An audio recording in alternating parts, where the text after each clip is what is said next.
Bonjour et bienvenue dans Recette Roulette. La recette du jour est...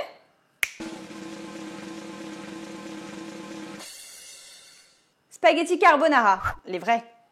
Pour 4 personnes, il nous faut 400 g de spaghetti, 5 jaunes d'œufs, 4 tranches de pancetta, un morceau de parmesan de 50 g, 2 cuillères à soupe d'huile d'olive, 28 g de gros sel et du poivre.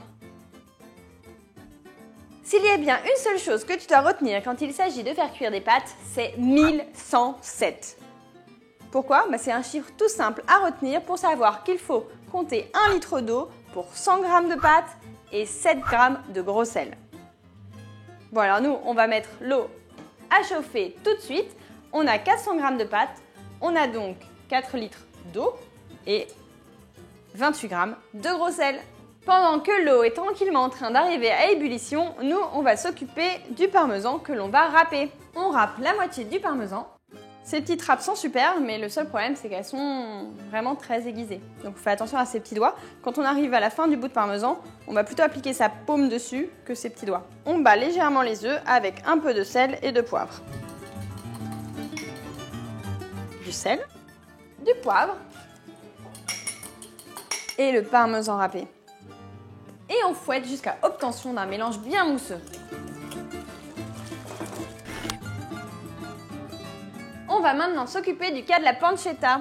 On va faire chauffer de l'huile d'olive dans une poêle, dans laquelle on va faire revenir les tranches de pancetta.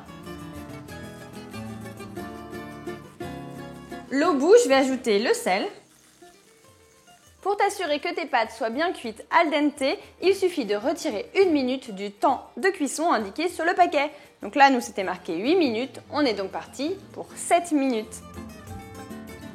Pendant ce temps-là, la pancetta se la dort douce. La pancetta est cuite, on la débarrasse sur une planche pour la couper. Elle est bien croustillante.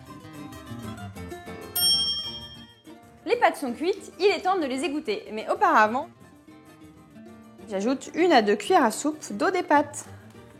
Je mélange. Et vite, je vais m'occuper de mes petites pâtes. Les pâtes sont égouttées, on va les ajouter directement dans le saladier avec la sauce au jaune d'œuf. On mélange et on va ajouter la pancetta. Il ne nous reste plus qu'à ajouter un peu de parmesan frais râpé. J'ai failli oublier le poivre qui est un élément essentiel puisque carbonara, ça veut dire charbonnière.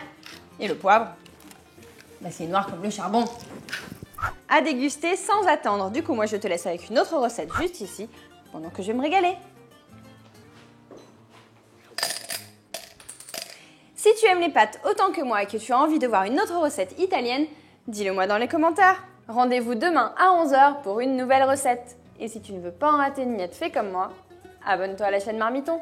Si tu veux sortir ta GoPro, c'est le moment.